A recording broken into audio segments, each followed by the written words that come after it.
Dogoggora sayon arke abaluki yawanni kun dogoggora bollan nuneka dogoggora kanarra deebi'in jaan nama odoo dogoggoraa jiru harkan dha'uufan nama odoo badi jiru harkan dha'uuf maaliif booda gatii nama kafalchiisa waan ta'eef ganna shan dura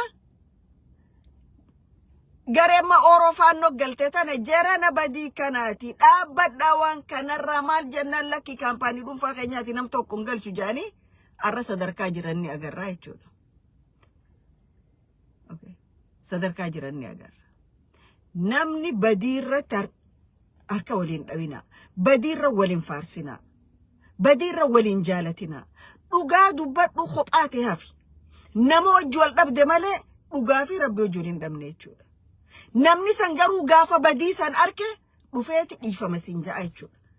An arra dhugaan isiniin ja'a ganna tokkicha keessa dabarre kana baaksiin kiyya dhiifamumaan guutame jechuudha. Warra waa meeqa jechinaan jechaa ture. Garuu dhiifamni hammeenyan qabu dhiifama godhuunifis jaalatamaadha. Jaalatamaadha jechuudha.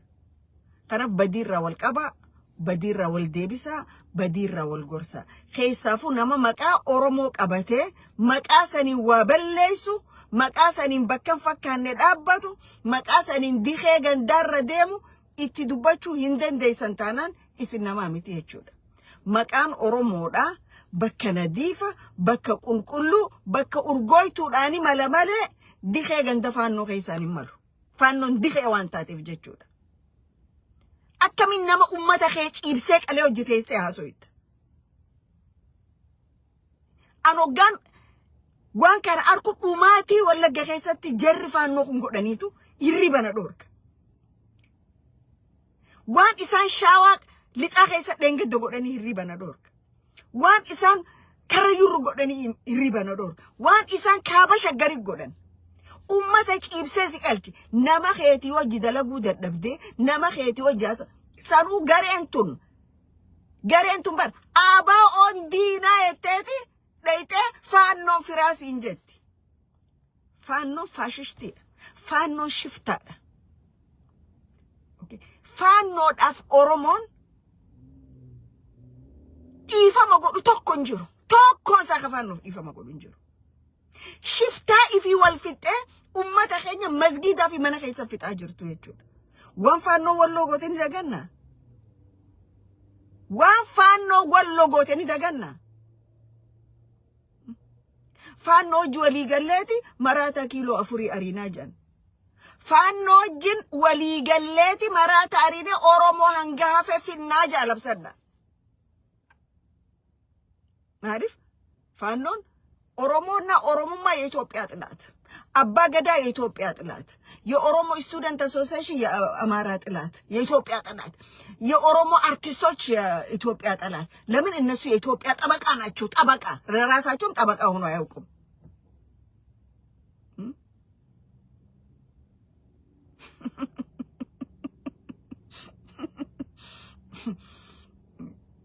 ጀረና ተርባን ወሊድ ዴቪና ነገር ቢንጅራዳ ጉያ ጋሪ ቀባዳ ድሬዳዋ ኢጀገቲ ቀብዱ ላላ በበሊፈና አና ኦነ ጃርሶ ኸአረ ጋራ ኦሮሚያ ጩፈ ከይሰ ሸራ ዳበኒ ወረ አፈር አሪየች ቁብሲሳ ጅራን ከጎዱ ጅሩ ነሚቸ ነገ ደሜ ዲመነገር ሮጀቱ ከመጋላ ጉርሱሚ ጀቹዳ ilken duban wali qarad wan kana itti ana minister ticha harka kaysan qabu yettani hiyadina abadan hiyadina adam farah itti anan minister Ethiopia biyarratti yakadala gujira biya satirratti double agent te biya khakhatefi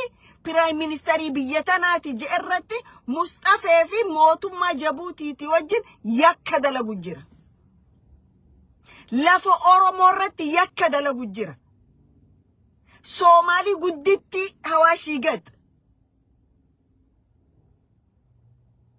Somali gudditti Hawaashi gad je'e nama Rabbii fakkaate abbii jala deema nama Rabbii fakkaate gubbaan nama rabbii keeysi quduraa rabbii caaltuu teenya fa wajjin karaa affaar kana keessa kana ja summiin inni facaasu jiru ta'arra zeeyla gadabuursi fi isa ol nyaachisu jirtu tanaa jechuudha. Adam Faarax nama nagaa isini fakkaataa miti buutii caaltu Adam Faarax namitti jaaniin itti antu abiyyaa mattan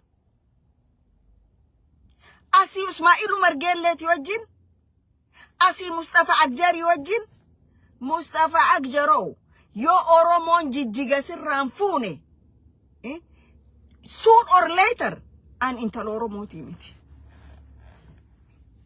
gaafa jijjiga yeroon fudhadhaa jedhan hogganoonni kee kammaati faarsitu kawarri ONLF akkana harka lameen gombas jedhanii ishii geetaa jedhanii fudhata maa teenyan jeenaa gaafas sanubar Oromoonuu qabsoo barsiise jedhan anjara hogganoota warra ONLF kana bakka hedduuttiin isaan beeka bakka hedduuttiin walgahii hojjetaa eesi ay ni yaadatan isaanu bakka hedduu yaadatan waan ammatti jiran kana yeroo tuttuinee dudubbifnellee ni ture jechuudha amma namicha enyu Mahdi Khajan Abdurrahman Mahdi jiraata citizen Ingilize Kenya jiramiti naafi inni waan kanarra waan wajjaaso inni qabna abbasaati tokko khalola 77 hawaashi gand Kenya jewal liid godhaa ture tokko warra isaaniiti arra Kenya taa'eeti lafti Soomaali hanga taakkuun takka haftutti haga hawaashi gadi yoo dafanii nu dabarsuu baatan Jabuutirraa Kenyaarraa Soomaaliyaarraa humnatti bobbaafne Finfinneetti itti dhayna gaafa akka namaa jirtu ka ganda gamaa jirtu Finfinneetti itti dhayne hudduu duuba isin garaftee Oromoon isin galchite jechuudha jeneraanonni Oromoo yeroo sanii kataba daangaan beeyni hudduu jala isin garafanii Soomaaliyaatti isin deebisan tanaaf behave godha hogganoonni ONLF bukoon teessan hedduudha behave godha adaba keessanitti Oromoo tuttuqu mootummaa akka mootummaan kun Oromoon filatteechi keesse wajji qabsoo goonee dhufnee eega mootummaa arkatan akkana nu godhanii atu Abdurrahman Mahdi ati mataan keetii fi delegationni kee yeroo sanii Hassan Ma'allinfaan Finfinnee lafa san qubachuu dandeessaniif dhiiga qeeroo bilisummaa Oromooti dhiiga ijoolleen teenya gannee ixeeni dargaggoonni keessan gaafas googaraa fi diree uffataniiti akkuma dheengadda gurbaanu arrabsee googaraa fi diree itti uffatanii Jabuutiin baaftan sanitti googaraa fi diree uffatanii hawwan isaanii jala taa'aa turan gaafa dhiigni keenya ganne qamaa ture mooraala kamiin Oromoon waa ittaati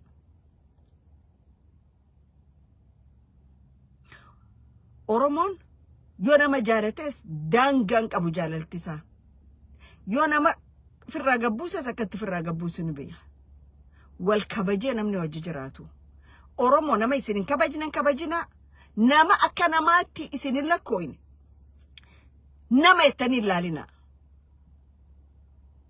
nama ettanii lakkoo isa namaa keessan neqina kanumaan ja'a fayyaadea galatooma bakka jirtanitti dirreen dhawaa teenya tawo nama hojii qabnu miti dirreen dhawaa afooshaadhaa miti ta waliin qabanii dirreen dhawaa teenya waliin qabna warri ettan